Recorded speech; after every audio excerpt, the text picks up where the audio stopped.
I'm your host, Arlen Schumer, and welcome to one of my pop culture presentations. Get ready to be both educated and entertained, what I call edutainment. And when you're done, please be sure to click the subscribe or follow button on your platform screen to be notified of all of my upcoming pop culture presentations.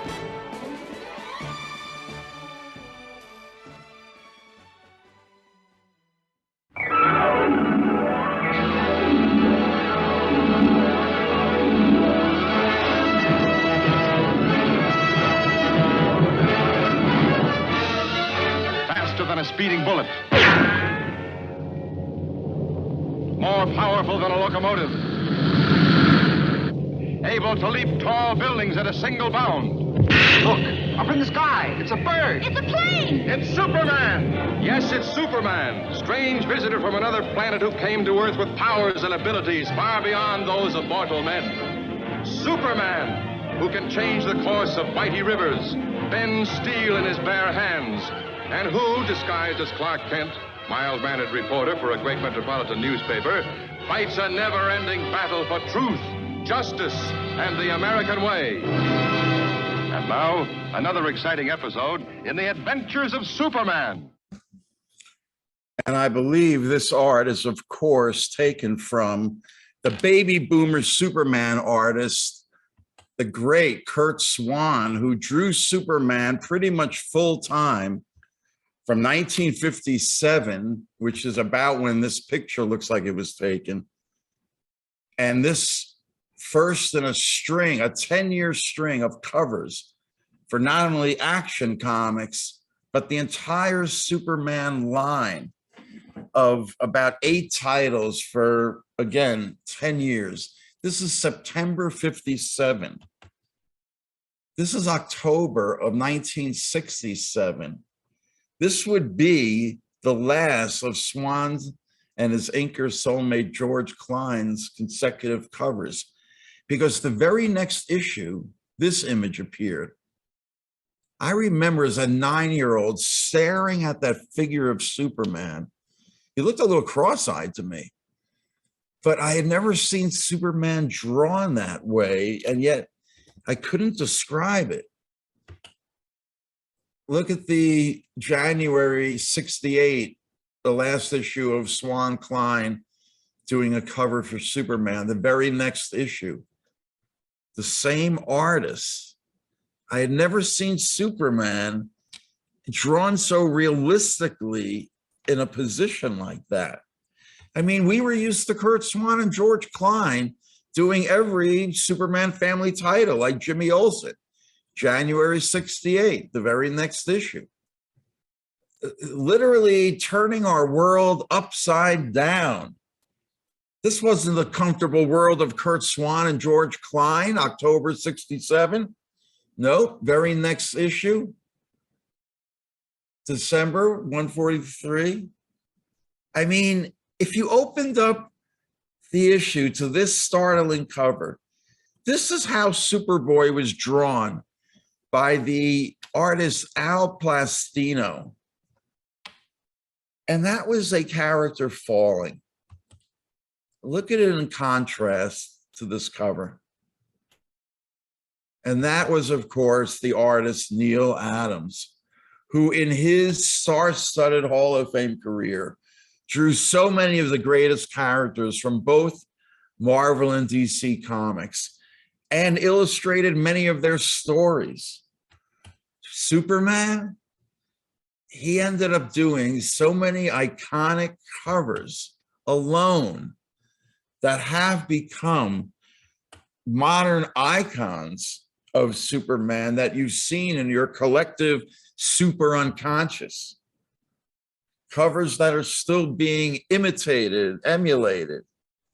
And then, of course, there was the one Superman work he would create above all that he himself thought was his greatest single comic book work, the Superman versus Muhammad Ali tabloid edition that came out in 1978.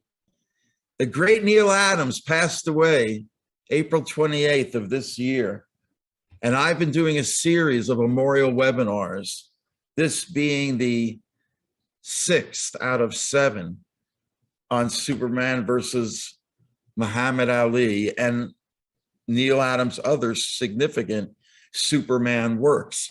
I did a book on comic book history in the 1960s, the Silver Age of comic art, as opposed to the 1940s, the Golden Age, when superheroes and comic books themselves started as an artistic medium. In my book, Neal is one of 8 artists.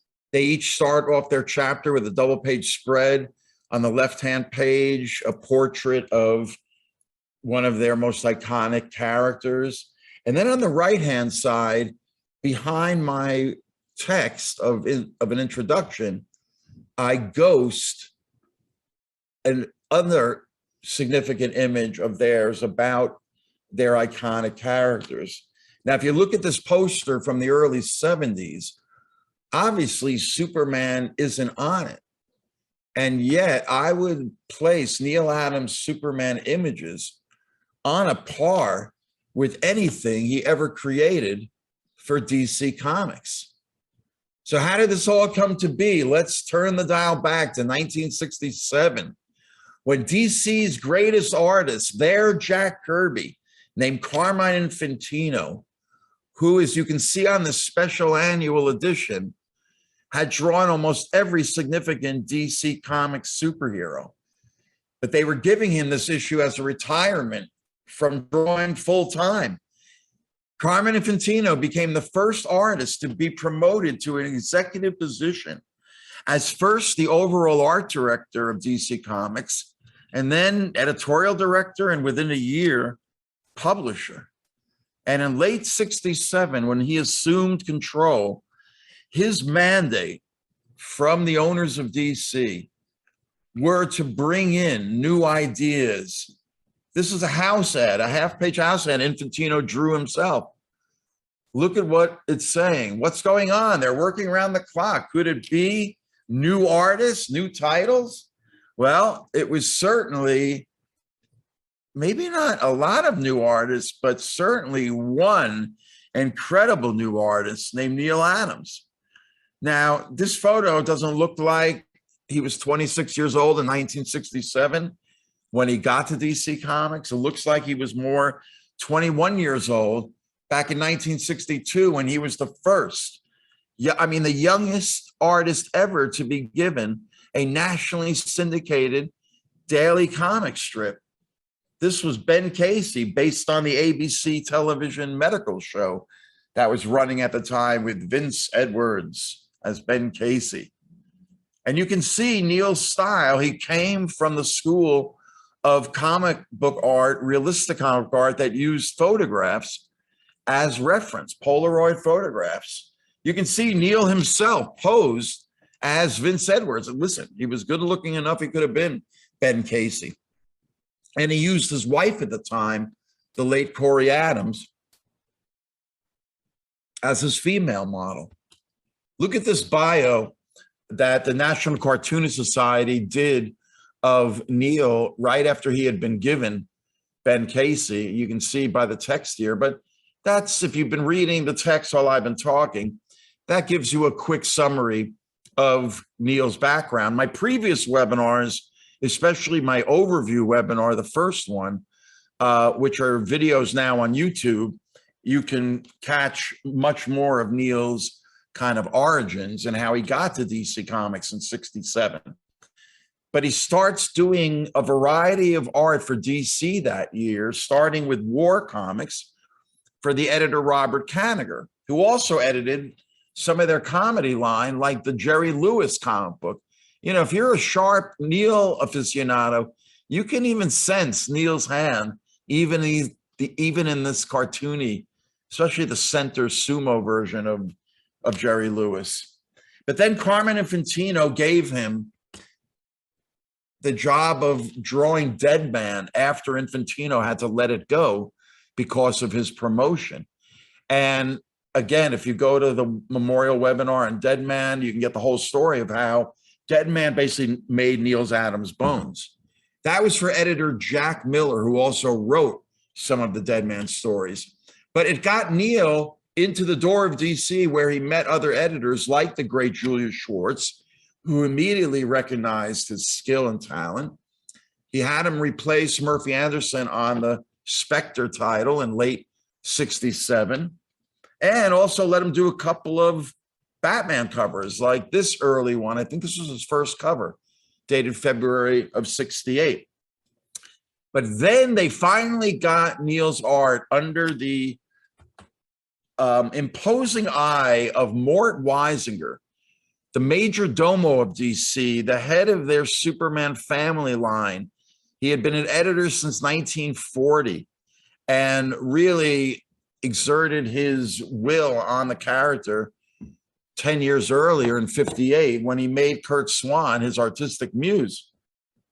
Well, he was so blown away by Neal Adams' art. And you got to remember, Weisinger hadn't hired a new artist, I think, since Curt Swan in the early 50s. But he was so blown away, obviously, by Neal's work that he immediately put him as cover artist on his entire line. And look at how, I mean, DC Comics had never done a half-page house ad. Whether this was Neal's idea, Mort Weisinger's idea, Infantino's idea, I don't know.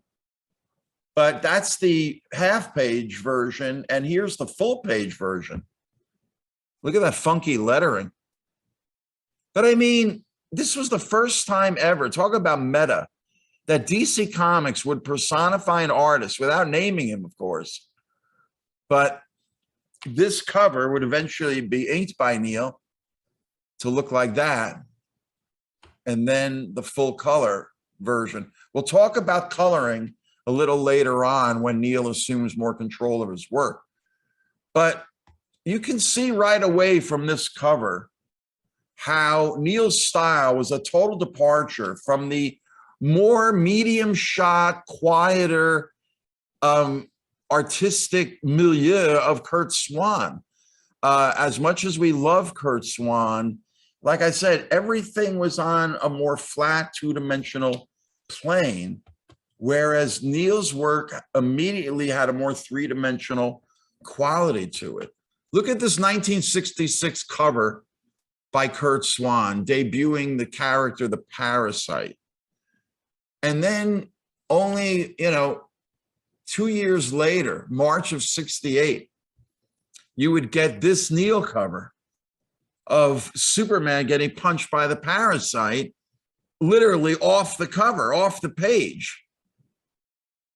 Now, we can spend the entire webinar talking about Neal's inking, his spotting of blacks, his delineation of light and shadow, his knowing where three-dimensional objects cast their shadows, and has the artistic confidence to put solid blacks completely over figures.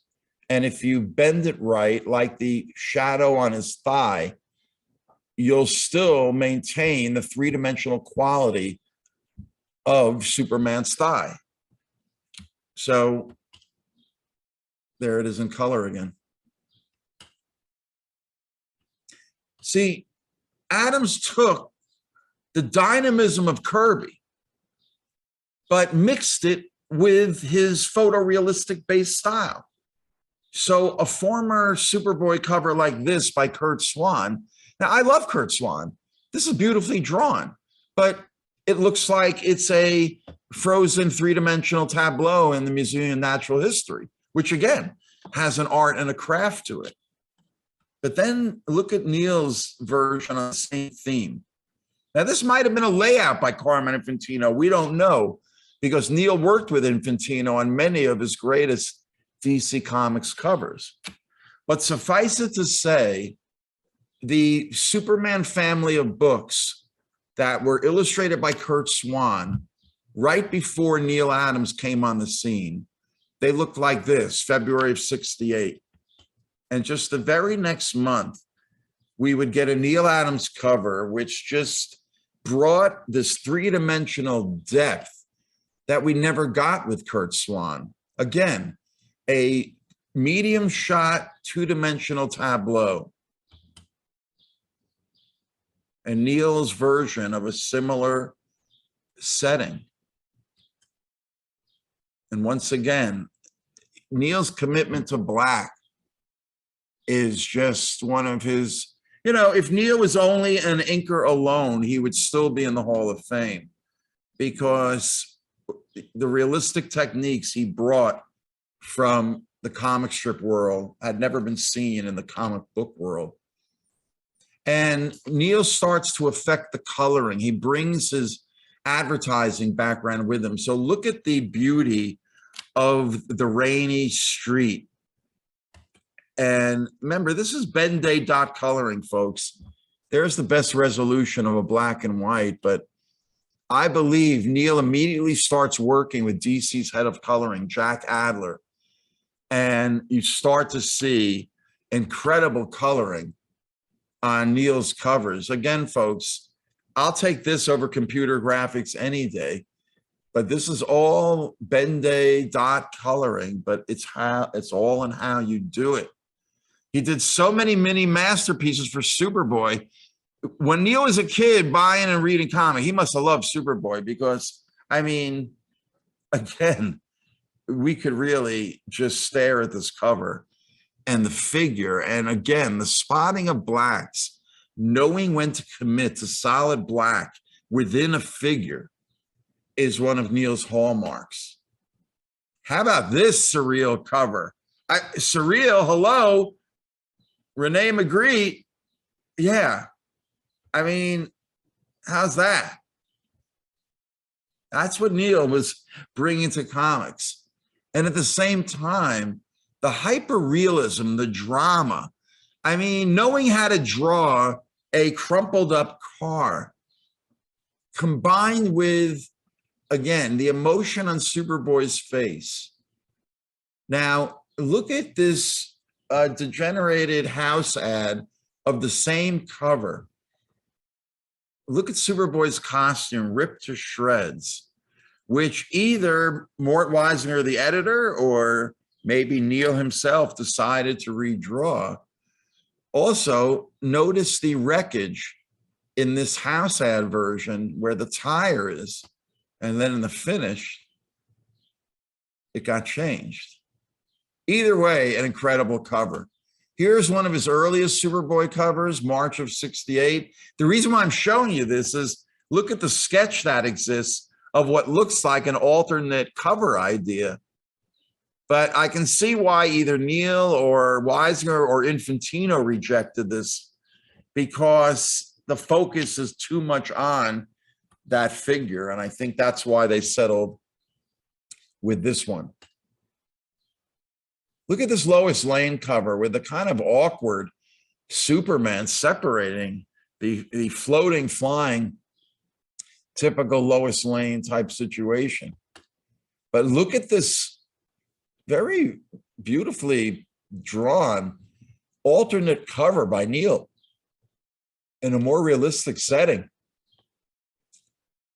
But again, I don't know why it was changed to this published cover. But again, beautiful color scheme, the gradations in the sky. This was obviously a color scheme Neal liked. Look at this cover. I think this is April of '69. And again, I've got to believe Neal had a hand in coloring this cover. Look how much great color brings to a black and white, beautifully, you know, drawn and inked by Neal. But great coloring, man. I mean, this is another wacky Jimmy Olsen story. October '69, I believe, or maybe it's October '68. So not only is it beautifully colored, again, an old school Ben-Day dot, but look at Neal's, I'm assuming this is Neal's hand-painted color guide. I hope the resolution you're seeing this in on your computer screen, you can see the magic marker type brushstrokes in this orange sky and in Superman's blue outfit. And here's the finish again. But of course, doing covers for the entire Superman line in the late '60s under Mort Weisinger meant you also had to do Jimmy Olsen covers like this, Once again, this might have been an Infantino layout that looks like a typical Infantino situation. But, you know, Neal can travel the spectrum. He was a Gemini. Next week is his birthday, June 15th. I mean, this cover from May of 68, the great Bill Sienkiewicz has waxed poetic about the impact this cover had on him. He had never seen a Superman in such an extreme yet statuesque position. And then, you know, there was the typical DC goofiness of the time, but this was Neal's first Justice League of America cover, November of 68, the first of many he would do for the title with editor Julius Schwartz. So it's around this time that once Neal proves himself with Weisinger and Schwartz, he's basically, as this newcomer artist to DC within a year, has assumed the role, as you can see by this promotional image, as their brand manager, so to speak. Weisinger lets him do a Superman Batman story in World's Finest with this pretty intense cover. And yeah, it's all about the Superman Revenge Squad, a bunch of bald-headed geeks, look very current, very modern. But this was Adams' first go at drawing Superman a story, and you got some kind of not exactly great images. Superman is a little, and as Batman, he was just, Neal was getting his superhero sea legs in early 68. He did another cover for Weisinger's World's Finest. This looks like a classic Infantino layout. But this cover for Justice League in September of 68, maybe,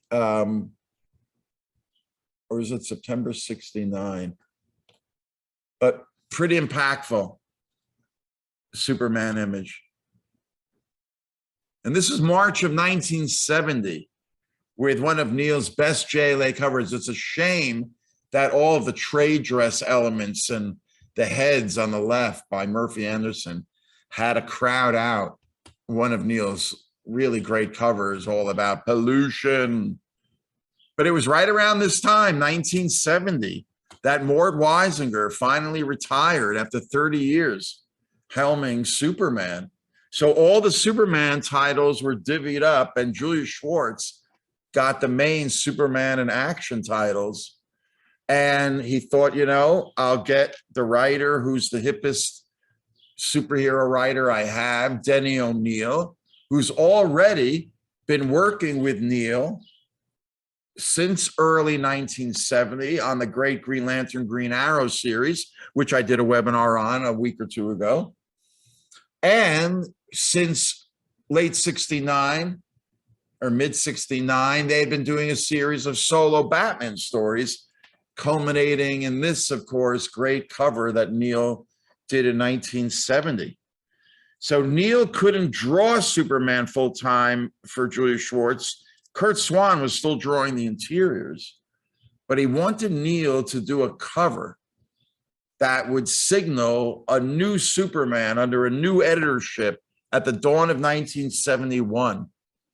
And Neal knew he had to come up with a Superman icon cover. And like all the greats in every field, he promised it and he delivered it. And there it is, the iconic Kryptonite Nevermore. What I always loved about Neal's Superman, especially in this image, was there's a hint of the early Joe Shuster Superman within Neal's realistic face. And I think that's the key. Look at Neal's color guide. I'm assuming it's Neal's. Again, he loves that red, orange, yellow gradation.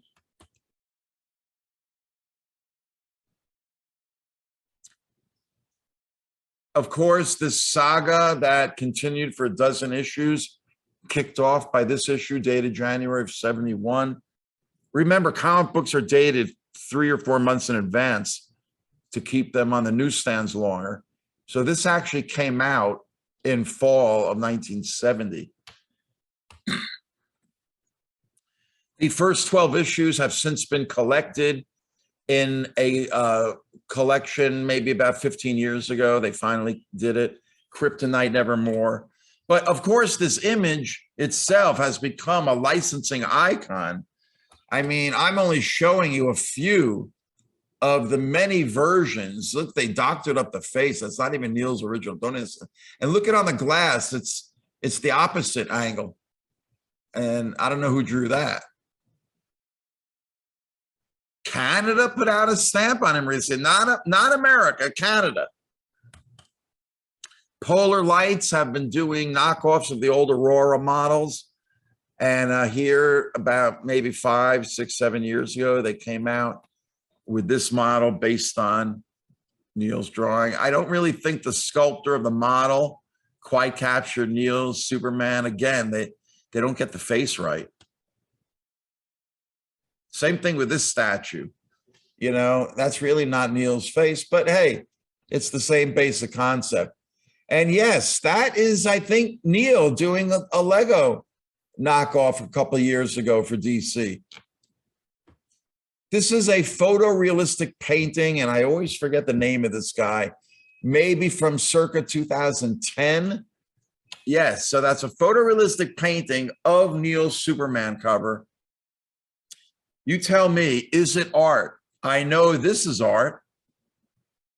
And I love Alex Ross's version of Neal's Superman, done in Alex Ross's patented realistic painting style for the first issue of Comic Book Artist magazine in 2003. Now, Alex Ross has always made it known in interviews how much of an influence Neal was on his work. And one of Ross's hallmarks, the lineups of figures, comes out of Neal's 1971 groundbreaking cover, the wraparound for DC Comics, World's Greatest Superheroes.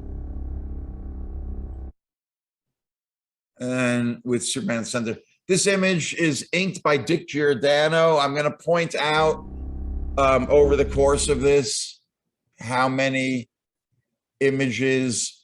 Most of the covers Neal inked himself. Some were inked by Giordano. It's hard to tell with this one.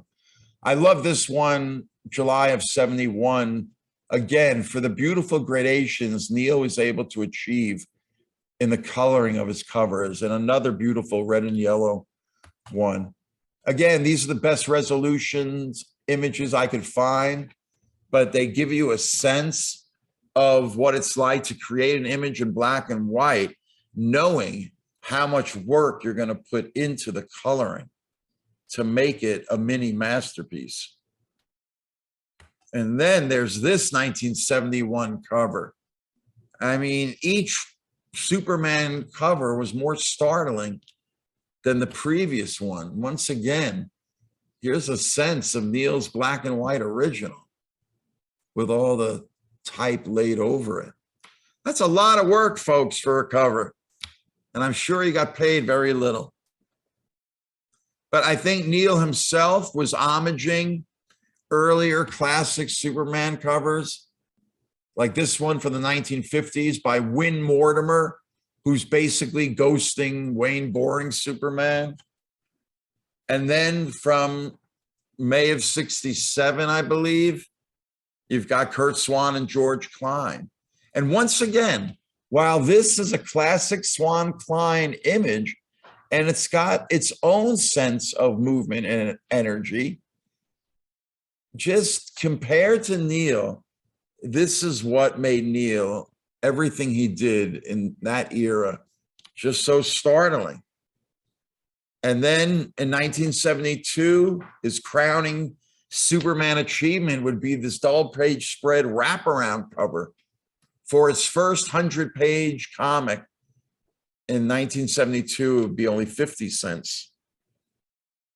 But that's how it starts out, as a thumbnail. Folks, this is half the size of an 8.5 by 11 piece of Xerox paper. That's the bottom half that I've blown up to show you how close Neal gets. Then, of course, we're missing the tight pencil stage, All I have here, of course, is the inked version. Now, this looks like, I bet you Neal inked Superman, and maybe he let Giordano and company ink the other figures.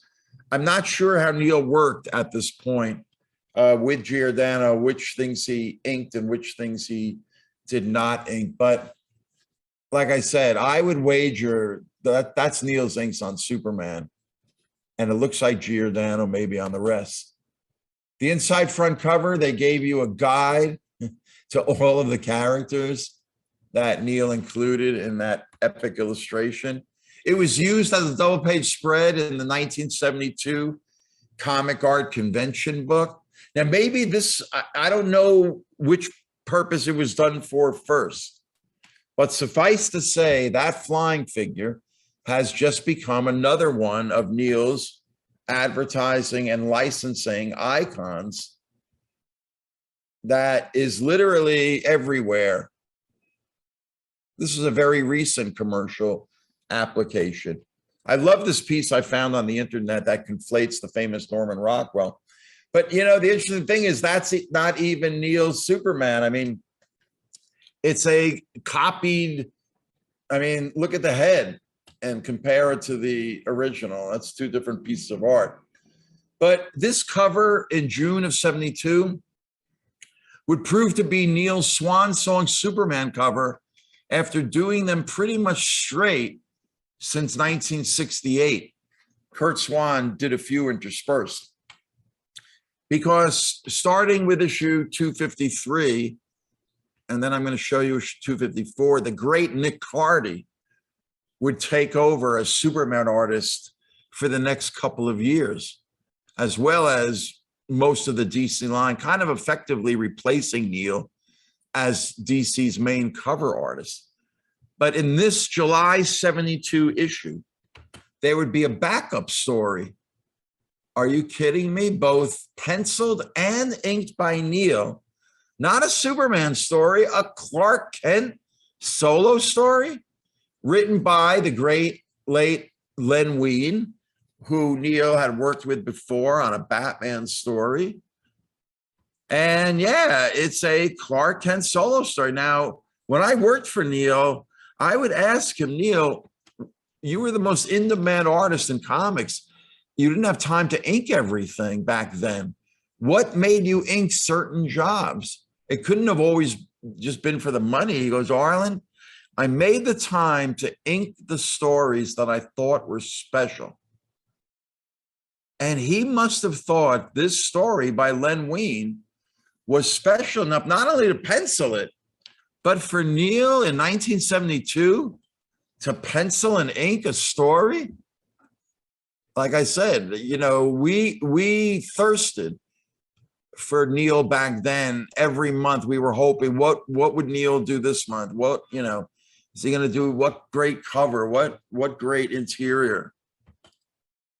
And there's the last 2 pages. Now, Neal was a family man, you know, 3 kids, 4 kids, I forget, 4 over time. And maybe the whole way the story is centered. Now, not many artists could draw babies and little kids well, but that was one of Neal's hallmarks. And that's why you get this particular story, I assumed. Neal liked something about it. And I think it was the fact that nobody can draw kids like Neal. You know, they're the hardest things to draw if you're a realistic based artist. But also in 1972, also written by Len Wein, we would get Neal's only interior penciled story of Superman never got published. Now, I don't really know anything about this, but it's all about pollution. Now, look at what I think DC Comics, wherever I got this from, the paragraph, there's a new dynamism sweeping comics in the 70s, and the leader of the trend is Neal Adams, who's only one Superman story, 5-page pollution parable, scripted by Len Wein and never before published anywhere. So wherever DC, maybe this was published in the Amazing World of DC Comics in the late 70s, I'm not sure. But look at how this got started. Once again, you're looking at an 8.5 by 11 piece of Xerox paper that Neal splits up into 4 quadrants. Each quadrant is a full page. So the bottom 2 quadrants is like a double page spread. And the upper right quadrant is our first page. Notice Neal must have started it on the left-hand side and decided to switch the figure. And that's how we ended up with this. But it never got past what looked like pretty tight pencil. Now, again, when artists know they're going to ink their own work, they pencil it sometimes a little looser. I bet you this is something Neal planned on inking himself, but, you know, we don't really know. These are definitely thumbnails. So let's go down to page 2 on the left and page 3 on the right. Once again, remember what size you're looking at. I mean, look at that Superman figure on the lower left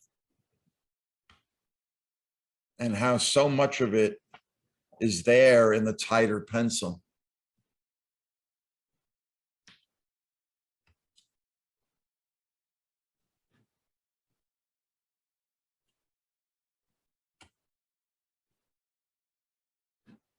The last 2 pages.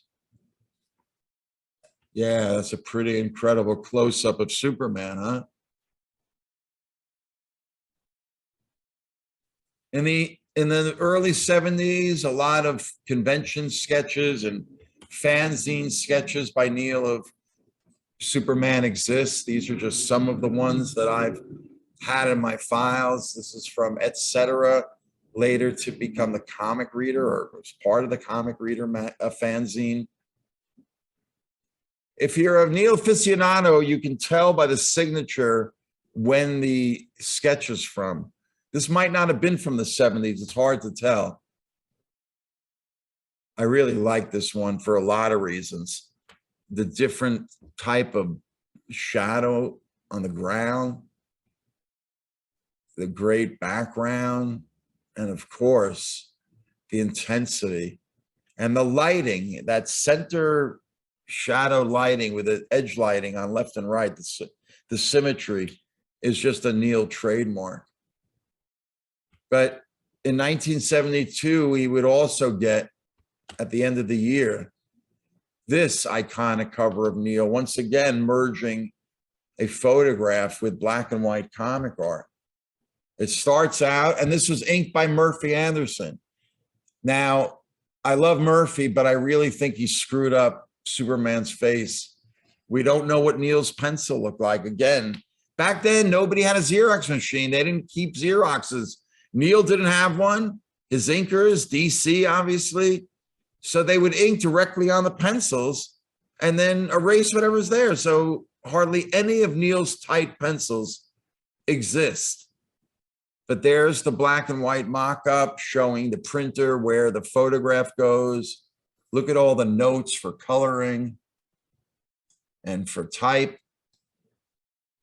By the way, the typeset type is really ugly compared to the beauty of the hand lettering of the Action Comics logo. Too bad Irish Snap wasn't around in 1972 to do the blurb lettering. It would have really made this a masterpiece. As it is, it's another of Neal's Superman icons. It's been around the world. I mean, France, Canada again. And yeah, these are the things I find on the internet.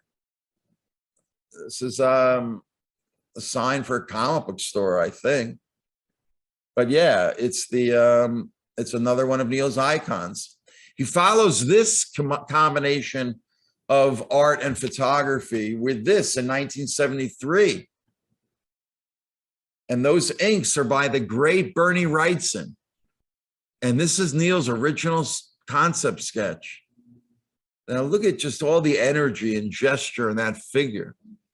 Who knows? Maybe Wrightson saw the sketch and said, Neal, after you pencil this, I want to ink it. Because once again, we don't have the tight pencil, but there it is. Here's another one of Neal's sketches that he must have inked sometime later on. And it ended up getting published as this image in 1974, the first issue of the prozine the back cover of Amazing World of DC Comics #1. This drawing by Neal, beautiful thumbnail. Again, these are tiny, folks, ends up becoming this penciled and inked iconic Superman figure, another in a line of them by Neal.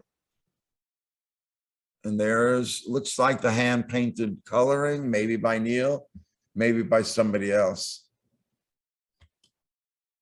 And boy, did this image get licensed and reproduced on any number of things in the 1970s before Superman Ali came out in 78. Once again, folks, this is just some of the commercial applications. How do you like this one? The light switch. I don't know when I find these things on the internet. This could be relatively new. Interesting mixture of Neal Superman icons with a Kurt Swan in the center there. What the? A Superman utility belt? Who cares? It's got Neal artwork. The figure was again used in convention books, sponsored. Say, I think Neal did the art for DC's licensing department because it would appear in the early 70s in convention booklets like this, or an advert. It might have been done for this advertising image. I wouldn't be surprised if this was the first usage, and that's why they had the money to hire Neal to do it. You can see the date, 1972. A year later, speaking of advertising, this article would appear. Artists drop Superman for advertising. Interesting that they would single out Superman as being Neal Adams' signature work when they wrote about the fact that he was leaving the comic book field full-time for being a full-time freelance artist, which would be the studio he would dub Continuity with his partnership with Dick Giordano, who you can see here being drawn and caricatured. And this being Continuity's debut promo ad for the advertising industry to hire them. And this is how Neal made his real living the rest of his career, was doing advertising, comic book style art for advertising, animatic storyboards, comps, etc., as well as, of course, doing comic art interspersed. So when Infantino came to him in 1974 and said, Neal, I'm going to reprint the early DC superhero comics in tabloid-sized editions, and I'm going to kick it off with the first issue of Action Comics, the debut of Superman, but how'd you like to do the back cover? Well, Neal said he never said no to Marvel and DC, even when he was super busy with his continuity work. So we ended up with this masterpiece. I remember gasping when I first saw this. I really feel artistically it's the comic book equivalent of the perfection of Michelangelo's David in Florence. The perfect proportions. This to me is the greatest single Superman drawing ever done. After this came out in 74, Neal would continue every now and then to pop in and do a Superman image for DC, like this tabloid collection, or another licensed advertising usage. Now, there's one close-up of Neal's Superman head. This was originally done just as one of those Justice League cameos, and they blew it up big. But here's Neal drawing Superman's face big for one of the many Power Records, a division of Peter Pan Industries. All through the mid to late 70s, Neal did a series of licensed DC Comics, superhero combination records with comics, or however they package them. But there's another punch. Now, on a lot of this art, it's Neal and company, meaning continuity. You had Dick Giordano inking. You had other inkers who became known as the crusty bunkers. Guys like Bob Wyacek and Joseph Rubinstein and so many others. Howard Chaykin was there for a time. So when I look at this art, I see a lot of Giordano inks versus Neal inking himself. Some, again, more Neal than others. This looks like a Neal layout. Maybe it's Neal's inks. You know, I don't know. The face doesn't quite look like Neal. So these are mysteries from the 1970s.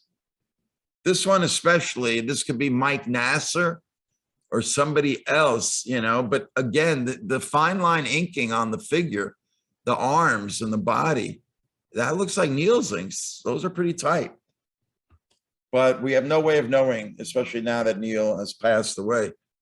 Look at this homage Neal does to his own Superman bursting the chains. There's the black and white. Again, that looks like Giordano's face. This looks like this might be an all Giordano job with Neal just doing the layout. This art was also used for a color form set. And then when you flip around on the back cover, you get a great Neal flying image with Neal was a master drawing kids. Here's some art from that same time frame. Looks like this was put on a cell for animation. And then Neal's Superman flying figures that were used for licensing in the 70s and for DC Comics, like the 76 calendar. Now, the month of December started out looking like this. Now, you can probably guess, since we're doing a Superman webinar, that looks like Superman, maybe with a Santa cap on, reading to a child as two other kids look on lovingly. So let's zoom in. Once again, we don't have a tight pencil. We don't have a black and white ink. But there is the finish. Now, what's that incredible image on the wall or the sky or whatever behind them? But yes, this is a beautiful pencil drawing Neal does. It exists in this form. Why I keep getting the 2001 theme. Let's kill that. Anywho, so yes, you can see it in full there. Now, how about this 70s sketch of Superman by Neal? This looks like it was a part of this. And what is this incredible drawing? Yes, Neal's plans from the mid to late 70s for a Superman land. Now, Neal always fancied himself. He knew physics, he knew architecture, and you could really see how his mind works. Now, he was obviously inspired, or whoever commissioned him to do this, back in the 50s, under this Win Mortimer cover. You had this Wayne Boring story, Superman and Superman Land, which is their takeoff on the new Disney World, of course. But here's the only art that exists from Neal's concepts for this Superman Land. The coloring is the best I could kind of muster in Photoshop, because the original art, the only versions I have are pretty washed out. But again, you can get a sense of how Neal might have been inspired by what he remembered reading of Wayne Boring in the 50s. But of course, as only Neal could do it, these were some of the plans for the Superman Land. Again, I don't know anything more about it, folks, than what I'm telling you. So we're chronologically up to about 1977, another calendar, the Super DC calendar. Again, notice this time he lets Giordano sign it. So that tells me these look like Neal layouts with Giordano penciling and inking. You know, you get a sense of Neal, but the fact that he let Giordano sign it tells me, I bet you Giordano tight penciled and inked these. A year later, there was another calendar. I only have this image from it, but Superman pulling the world, I guess. Don't ask me. Some kind of, oh, in the wake of all the disaster movies like Earthquake and Poseidon Adventure and all that. That's what they did in the late 70s. But here's another Neal Adams Superman world image from the late 70s. He had come back to DC Comics after 4 or 5 years away in 1977 and starts doing random pieces of Superman art. Once again, this looks like, you know, Giordano, maybe other inkers, or maybe those inks look pretty tight. Those inks are in there, but the head looks a little off. Now, I don't even know what year this Superman pencil is from, but it really just shows you how Neal captured Superman's face just perfectly back in the day. And some of the sketches you can see, this looks like Neal's sketch, and look at the face and the nuance of that expression. And notice whoever inked it, whether it's Giordano, and I apologize for the low resolution image, but that doesn't look like a Neal inked face, because you can see even in the thumbnail, Neal had the expression better. Now, look at this image. I'll read it. In the 1970s, DC Comics ran a series of public service ads drawn by Neal promoting juvenile civil rights awareness. One of the most satisfying things about drawing legendary fictional characters is the good values that they represent. Public service ads are part and parcel of this goodwill. What a pleasure to be a small part of the Superman legend when this happens. So check out this beautiful thumbnail sketch of Neal's, looks like with marker. And that's definitely Neal's pencils and inks. This was at a time, folks, when printing in mainstream comics was at its worst. They were using plastic plates. So a lot of these ads from the late 70s are just, these are the best versions I could find, but they're all printed and colored. I don't think Neal colored these at all. But here, once again, is a quadrant of an 8.5 by 11 piece of paper, laying out the entire single page. And how Neal, again, we don't have the type pencils or the inks. On this ad, we do have the black and white ink version. Again, this looks like heavy Giordano inking, with Neal doing, you know, maybe tight layouts. And again, the coloring is very plain and blah, so it doesn't look like Neal's. And I don't know who inked that head on the middle right, but man, that's something's wrong there with the chin and the shadow. But at this time, Neal is also doing some covers for the Superman family books in 1977, like this one. And how about this Golden Age Superman from the Justice Society with Hitler? But that's a nice Superman figure by Neal. And then there was this cover from November of 77 with a kind of intensity. The lighting, again, that center, you know, rim lighting symmetry, the subtlety of the fine line inking. Now, 5 years earlier, Neal had done this masterpiece that I showed in my Batman webinar. Again, a lot of energy and movement within a still figure, as only the great masters of art can do in sculpture or two-dimensional drawing. And Neal was one of those masters. And this image has become an icon. There's the great Brian Bolin, the English artist, who's really a combination of Curt Swan and Neal Adams put together.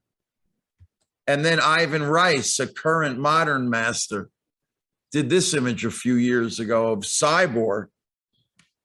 And you can see, using modern Photoshop coloring, how today's comic art was influenced by what Neal did before. And man, can he top this cover in his DC 2.0 stint of 77 and 78? How about this? Neal's self-homage to his own masterpiece from 6 years earlier, 7 years earlier. And this, though it's dated July, that means this came out in the spring of 78. By the way, this also has become an icon and used in licensing. I'm just showing you a few of the usages. What I was going to say was this cover came out in the spring of 1978. Why is that significant? Because Neal knew that this would be coming out in the spring of 78. A project he had been working on the past 4 years. It really got its start after Ali in 74 took back the title and became heavyweight champion. Now, Neal has said in interviews that he thinks Julius Schwartz came up with the idea to pitch it to Ali's people of teaming up Superman with Ali. And of course, Julius Schwartz said, listen, we'll get Denny O'Neil to write it. Well, somewhere along that line, before Neal and Denny O'Neil got to it, why am I showing you this picture of Neal circa 1972 with the great Joe Kubert? Because somehow or another, DC, whether it was Julius Schwartz's idea, Joe Kubert drew the original Superman Ali cover. And this is what remains in the best resolution I can find.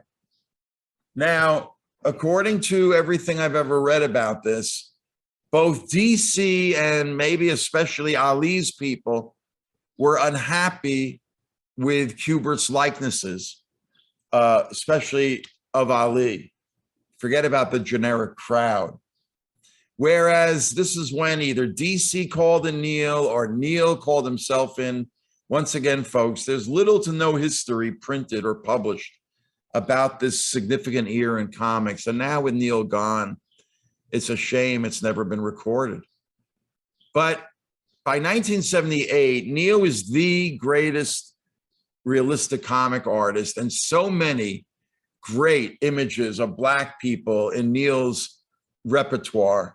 In fact, when Abraham Reisman wrote this online article for New York Magazine's Vulture about the moment superhero comics like this image I showed you of the Black man from Green Lantern Arrow 76. Look at the quote from Neal. Not too many people draw Black people as well as I do, the white comic book artist Neal Adams says with a smile. Well, it's okay to BS if you can back it up.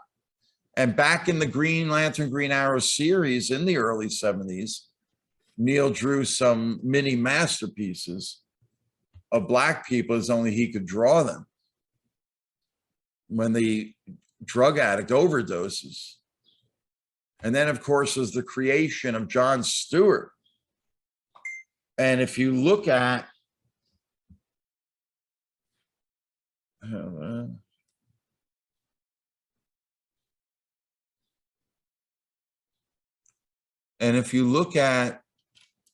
this unused version, earliest version of the cover, you can see that Neal incorporated at the time, this is 1971, that classic energy of Ali from the famous 1965 photograph of him defeating Sonny Liston for the title. Now, I've got to believe this next image I'm going to show you looks like the presentation pencil that Neal might have done for the Muhammad Ali people to show them what he could do with the project. So what did Neal do? He basically liked Kubert's layout, and he put it on a light box and put a piece of tracing paper over it. And he basically did his tight pencil drawing over Kubert's layout. And then again, we don't have the full pencil, but of course, the story of the celebrities in the crowd is a story unto itself. I have resources where you can go read about how all those celebrities came to be on this epic cover, as only Neal could do it. But this 73-page tabloid, it took 4 years to do, and Neal was criticized for it. You know, by the time it came out in the spring of 78, there's DC Comics house ad for it. But in early 78, Ali had lost his title to Leon Spinks. So Superman Ali comes out in 1978 in the spring, and Ali's not even champion. So, you know, the project kind of had an very ominous, not ominous, maybe that's the wrong word, but star-crossed debut, given the fact that Ali was no longer champion. On the inside front cover, once again, they gave you a key guide to every single celebrity and icon in the audience. And there's page 1, laying the groundwork for the story. Of course, where do these figures look familiar? From that presentation pencil. Again, Neal tightens it up. Supposedly, Giordano inks him, and the backgrounds are done by Terry Austin, one of Neal's crusty bunker continuity associates. But how about this opening double-page spread that really announces Neal Adams is here doing this incredible giant-sized tabloid work and making you feel like you're in New York City, Washington Heights, if you know that area. Neal, born and raised in New York City. There's the thumbnail. Once again, folks, that's probably, again, half the size of an 8.5 by 11 page. And then here's the best resolution I have of Neal's, what looks like a tight pencil. Now, this could be just a preliminary pencil. Maybe there was a tighter one for Giordano and Neal to begin inking, but there's the finish. Now, I can't show you every single page of the 73-page story, but I'm going to show you the highlights, especially the highlights in which I can show you Neal's working process. So once again, 8.5 by 11 page split up into 4 quadrants. So you get 2 pages on the top and 2 pages on the bottom. So you can see how these thumbnails are turned into one of the very few examples we have of Neal's tight pencils. And I've gone on record, folks, as saying the fact that all of his pencils were erased, nobody kept Xeroxes except the few we have, is a loss to comic art history that can never be measured. Because when you see a tight pencil of Neal, you know what was lost. And there's the inked and colored printed finish. So let's move from that thumbnail. Neal decided to do the next page below. How about just that Superman undoing his Clark Kent shirt for an icon? And there's the finish.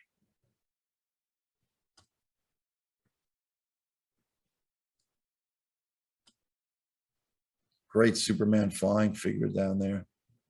But how about that Superman flying figure? And how it eventually gets finished. And then Neal's spaceship design, pretty cool.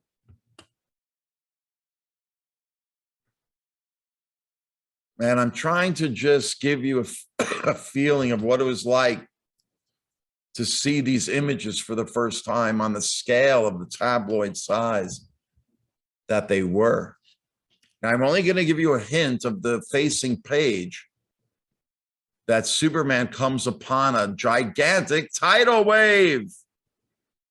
Because now we're going to get multimedia and go to this.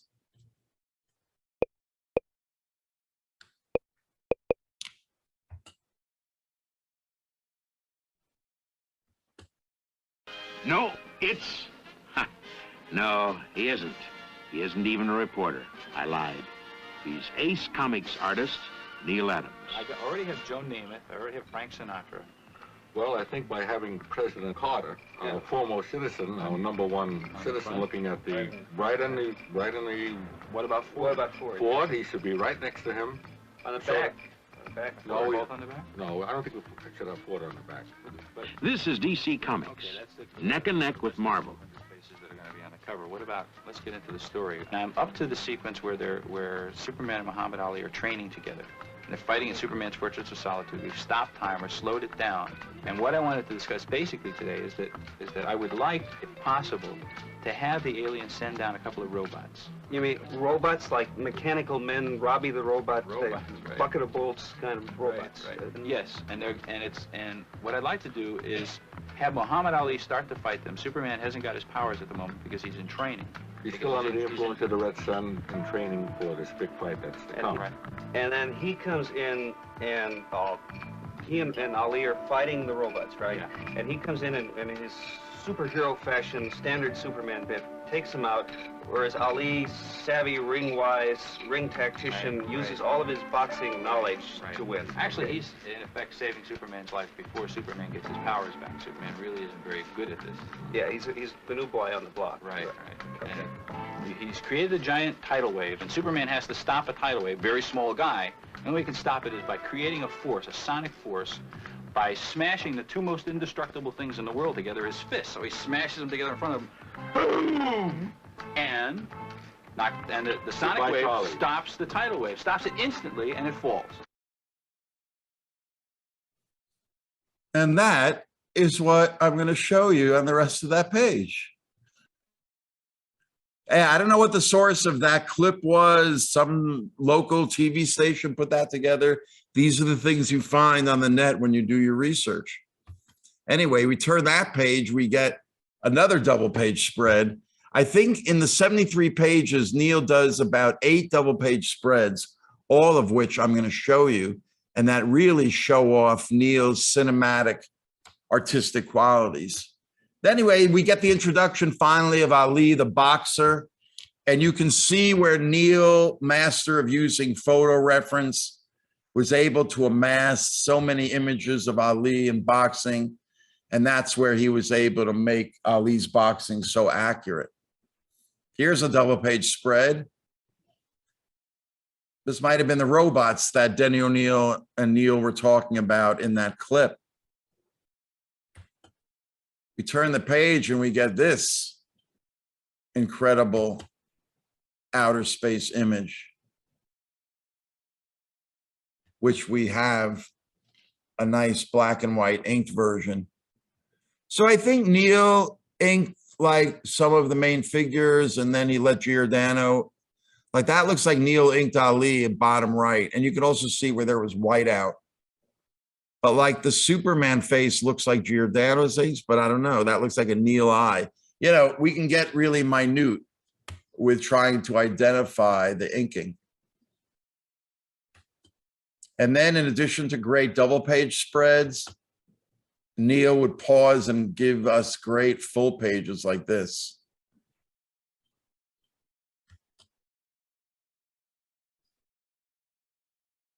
Reason why I'm showing you this image is if we come in close on Superman and Ali walking and we tilt it a little, this becomes an image from my sketchbook of Neal Adams' work. One of my favorite lines in this book is when the announcer tells the viewing audience that the reason Superman wears his costume in the ring is that except for subtle difference in skin tone, all humans look the same to most alien races. In drawings and layouts, the basic sameness of humans was important to portray, at least to me.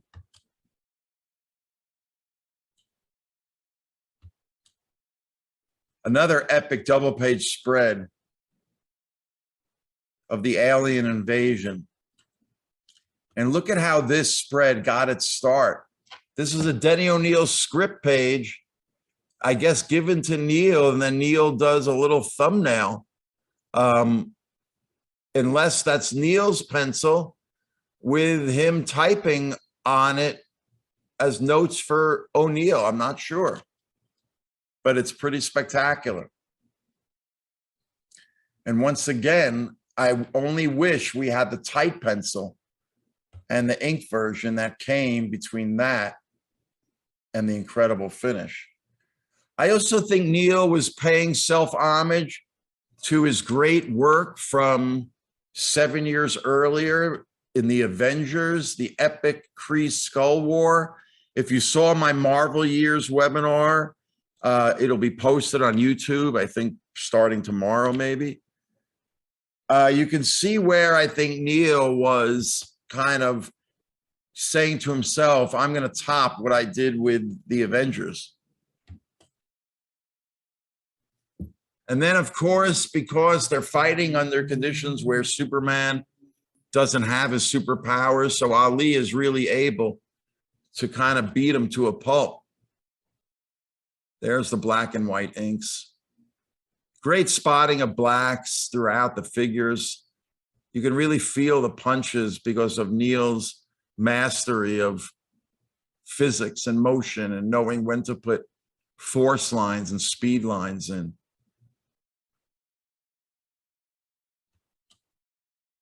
And that final close-up of Superman with sores and lumps. And then we get this incredible close-up, which comes from one of Neal's most cinematic single pages in his quite formidable repertoire.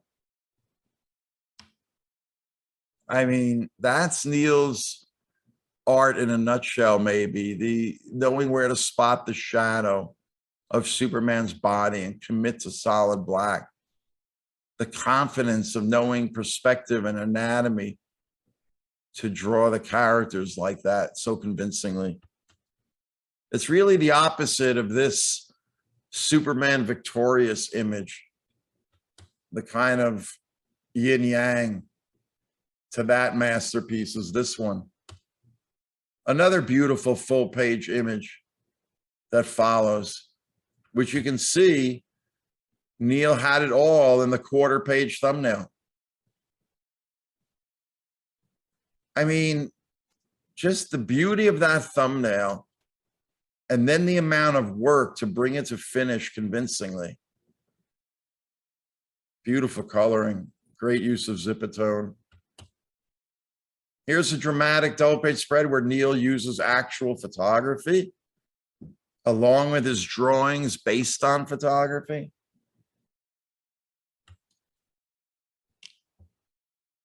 Great action pose at the bottom. Once again, study Neal's motion lines. And why do you feel that image? Look at the alien on the right and the way his chest heaves up, and Neal knowing how that would drape the material between his abdomen and his waist. But it's all done for the physics so that you feel that kick without seeing the kick. And that's a masterpiece. And again, it was all there in the thumbnail.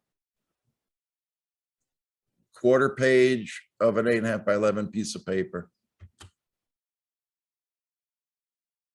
You know, Neal adjusts things as he brings it to pencil and then to ink. But that's a pretty great image. Here's another example where you can see the fine line inking. Once again, I think Neal inked that face, and then he let Giordano maybe ink some of the backgrounds and stuff. But I think the Ali faces are all Neal's inks, especially the fine line at the bottom right, the alien. But this is Neal in his prime, mid-70s.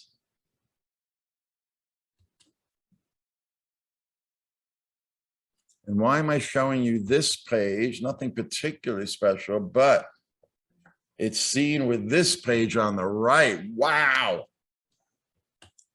Because I want to show you the thumbnail, the half page of an 8.5 by 11 piece of paper that went through a tight pencil stage and then a black and white ink page to get to the final. And folks, when I look at this page, I think it's Neal going back almost 10 years to this page from one of his early X-Men issues, circa 1969. And the amount of depth you feel here, but it's just Neal's use of white space. And I feel that same depth in this image. Much more detail than the previous image, of course. And then I'm going to try to duplicate for you the cinematic feeling of this incredible image.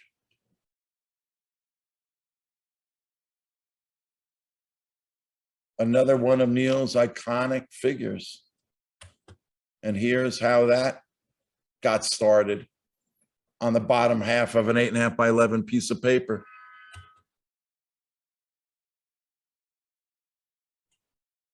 And check out the right-hand page.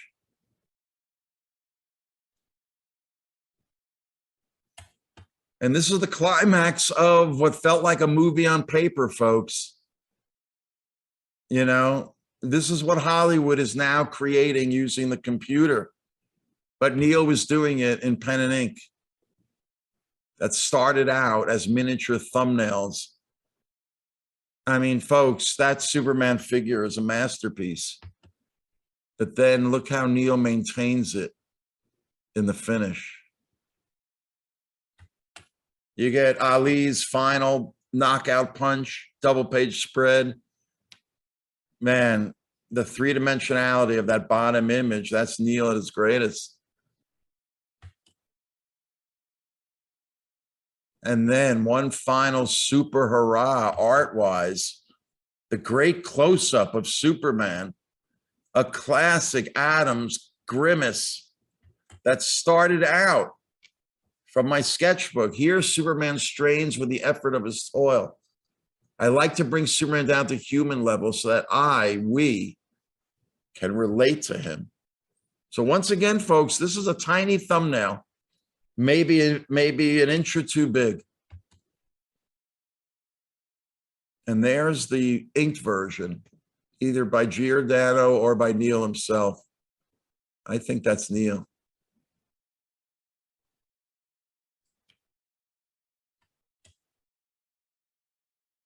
And I'm going to try to duplicate the cinematic feeling of this final double page spread. No, I should say penultimate double page spread.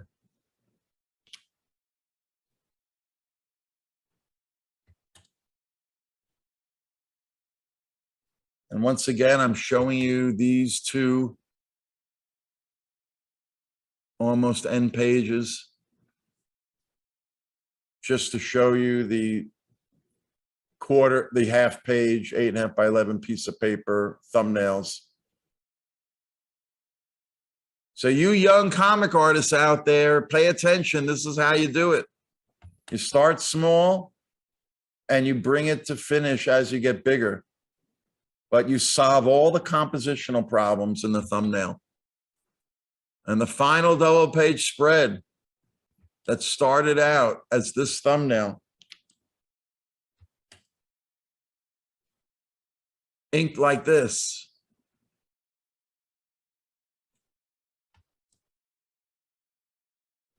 And then color. After the book came out, this photo exists. Supposedly, Neal and Denny O'Neil went to some party or something.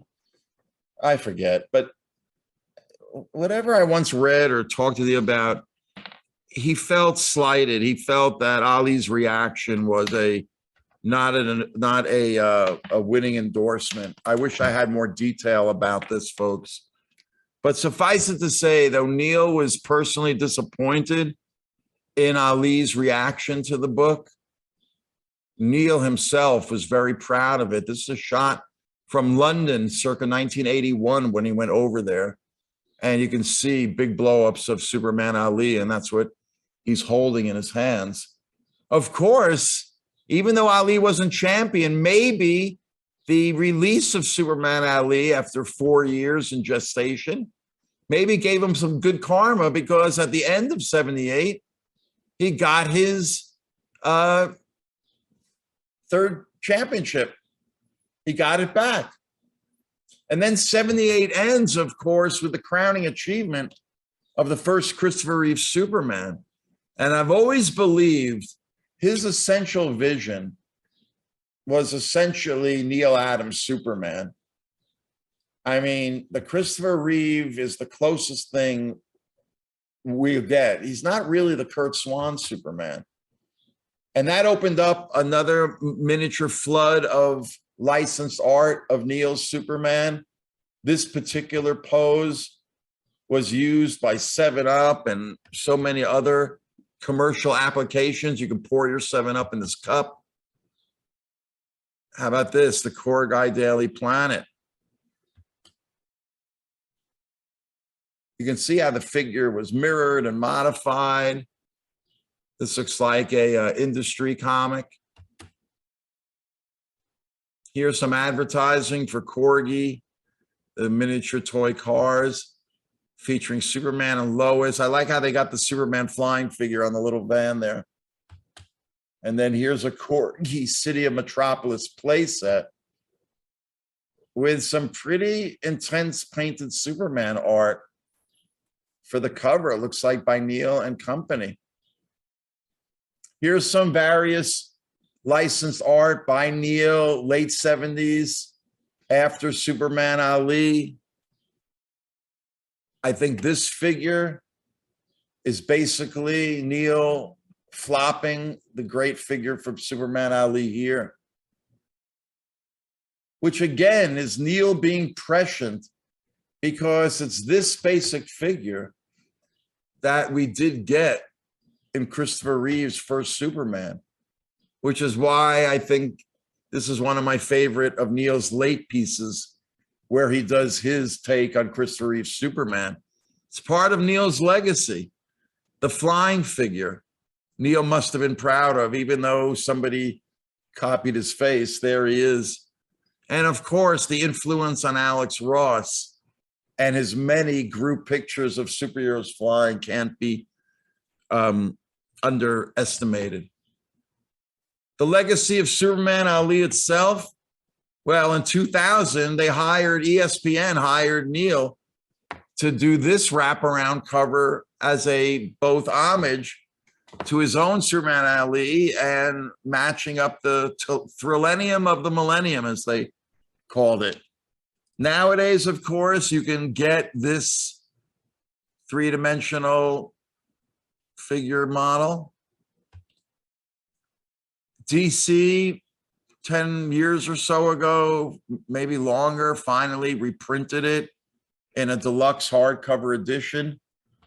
And then if you go online, folks, to the Tomorrow site, or just Google Neal Adams and Superman, you'll get my article that was from their print edition that came out in 1999, my article interview with Neal that gives you so much background on Superman Ali, which is, I think, the most fitting way for me to conclude this webinar of Neal Adams' great body of Superman work that culminated in Superman versus Muhammad Ali. Thank you, ladies and gentlemen. If you go to my website, arlenschumer.com, you'll see the separate subpages, like my comic book history subpage, which you can learn about my hardcover book, The Silver Age of Comic Book Art, the first book of its kind, the only book of its kind that's about the great art. I even take out the original word balloons and put the artist talking about the art itself. There's also my other comics history projects, some of which go back a while. This was the graphic design trade magazine, Print, committing to a special issue on comics in the fall of 1988. I was the instigator of it. I designed the cover to look like the classic window pane design of a comic book page. Notice the red, yellow, and blue, the word COMICS. And then I wrote the article inside on the new superheroes, a graphic transformation. And I basically contrast Neal's realism on the right with, say, Frank Miller's stylization of Superman in the middle bottom there. And then in 2013, 14, at the San Diego Comic Convention, I lectured on the relationship between fine art and comic book art. And videos of this are on my YouTube channel. We'll talk about that in a second. After I did this lecture, I created a 14-page verbal visual essay on the art and comic book art concept, and using the same visual opening comparison of what I believe is the greatest single Superman drawing ever done, and comparing and contrasting it with the perfect man of Michelangelo's David. I also run a Facebook group on the Silver Age itself, one on Jack Kirby's work, and of course, one on Neal Adams' work, Neal Adams' Almanac. He influenced my illustration style like he influenced a whole generation. I do comic book art, but for advertising and editorial usage. And one of my specialties is turning real people into superheroes and yet keeping the photographic likeness. My website is linked to TeePublic, a commercial site that does applications of everything you could think of over 125 of my illustrations. You can see some of them here. So support your local freelance artists. My visual lectures and webinars page is linked to my YouTube channel and my Vimeo channel, full of videos like here, my Vimeo channel. This has all the work that has copyrighted content that YouTube's lawyers usually flag. So I've got videos on Vimeo, and then I've got more videos on my YouTube channel. You can see the top row, it goes in order of time. They're the most recent, and they're the last 5 Neal Adams webinars. And what I've been doing is posting each previous week's a week later. So tomorrow I'll be posting the Marvel years, and next week I'll be posting this webinar on Thursday or Friday.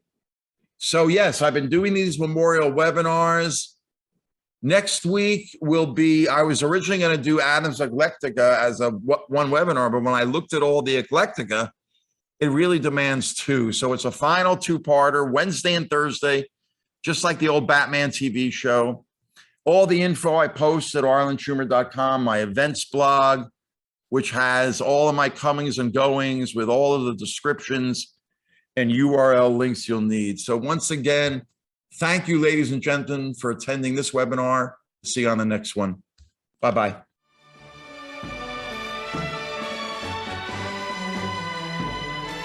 Thanks for attending this presentation. Hope you enjoyed it.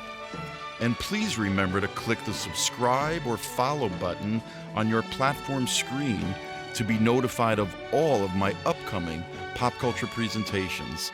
And visit my website, arlenschumer.com, to sign up for my newsletter too.